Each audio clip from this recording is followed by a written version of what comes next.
Hey everyone! So I just got the new Simon Says Stamp Lunchbox Notes stamp set and the Lunchbox Notes dies. I just got them in the mail. It hasn't even been a week, I don't think. So I finally got a chance to pull them out and play with them. So the first thing I did was snip all of the dies apart with some wire snips.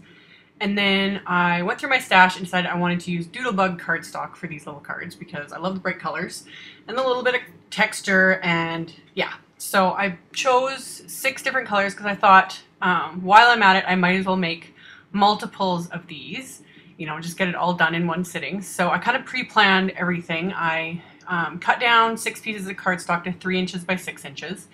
And then I die cut all the pieces with the largest scallop die from the set. And then I've got some transparencies. I only used 1 sheet, not even a full sheet, and trimmed those down to just slightly smaller than the scalloped squares.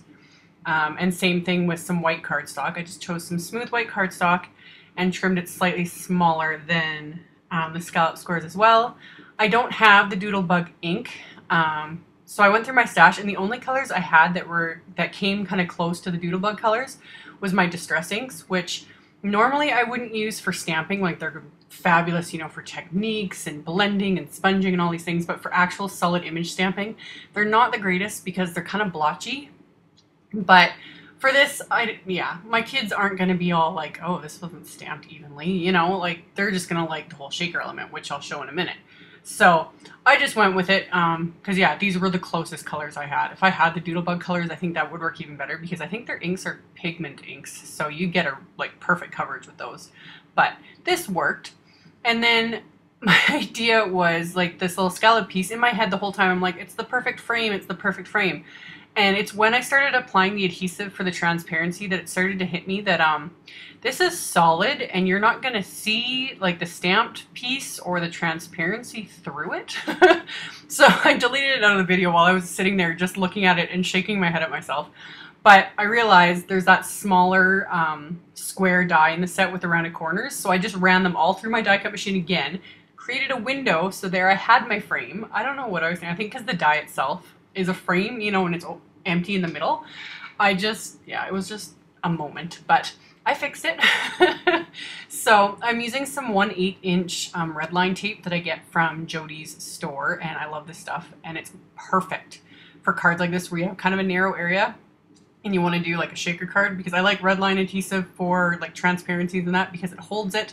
You don't have like liquid glue oozing everywhere, you know, it's just super quick and easy. So I had shown there I had pre-trimmed a whole bunch of pieces, and then I just attached them to acrylic block. That way I could just quickly grab them, put them all into place, and then peel everything. I kind of do it all assembly line fashion when I'm making like several cards at once. So I do all the steps for all the cards at the same time. So I die cut everything first. I applied all the adhesive, applied all the transparencies, and then here I'm taking my foam tape, and I found you could trim it into 4 strips, and they were the perfect width for this little narrow opening between like the scallop edge and the little stitch opening there. So that way it's not costing a whole ton to make these either. You don't need to use very much foam tape at all. So I did 1 layer of foam tape, peeled off the backing, and then did a 2nd layer because I always find with shaker cards you need a good thickness, otherwise it's not going to shake very well, and depending on what you're using it's just going to get stuck. So I wanted to use sequins with these because I've shown in previous videos I have the big jars of all the Doodlebug sequins, which are a lifetime supply. Even making these cards, you could probably make 1,000 cards with those things and still have some left over, because yeah, I barely made a dent in the jars with these. So even if you get the mini ones, you can still make tons of shaker cards. So peeled off, had the 2 layers of foam tape, poured in some sequins. You don't want to put in too many because you want them to be able to shake around and to be able to see whatever you've put behind it. So once that was all in place, I just grabbed the coordinating little stamped U-Rock piece of cardstock and applied that, and then I've got my fun little shaker elements.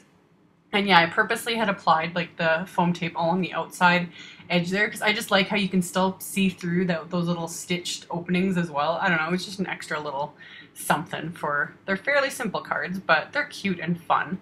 So once I got all of the shakers assembled, I went on to just finishing the cards. So like I said, these were 3 inches by 6 inches pieces of cardstock, and I scored them at 3, so they're little 3 by 3 mini cards.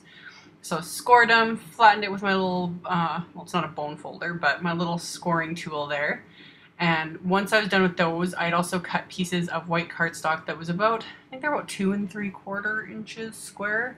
I don't really measure very often. I just eyeball it, and then I get asked for measurements, and I don't remember what they were. But yeah, they're slightly smaller than the card. So I stamped the little "Have a Great Day" sentiment just with Hero Arts black ink, and then decided to stamp, there's a little heart in that set. So I just inked up with the same colors of ink that I used on all the front little shaker pieces, and just stamped the hearts randomly on the inside, just as a little extra something. I just thought it was really cute. So once I did those, I adhered them to the inside, and sorry, I get into such a groove when I'm creating and I don't stop to look up at my camera to see that, yeah, I was zoomed in way too close for the rest of this, but I fix it right there. Zoom out a little bit. I adhered all the insides to the cards, and then just start adhering all of the shaker pieces, and that completely finishes them off. So by a little prep and planning ahead of time, and even notwithstanding my little brain freeze with the solid shaker window, these actually didn't take too long to make, and now I've got a little stash of some fun little cards I can throw into my kids' lunches when school starts, which is starting soon. That's crazy. So there will be a link below the video to my blog post, as well as links to all the supplies used. So that'll be below the video as well as on my blog, so make sure to check that all out. Thank you guys so much for watching and subscribing and thumbs upping my videos, and I'll see you guys in the next one. Bye!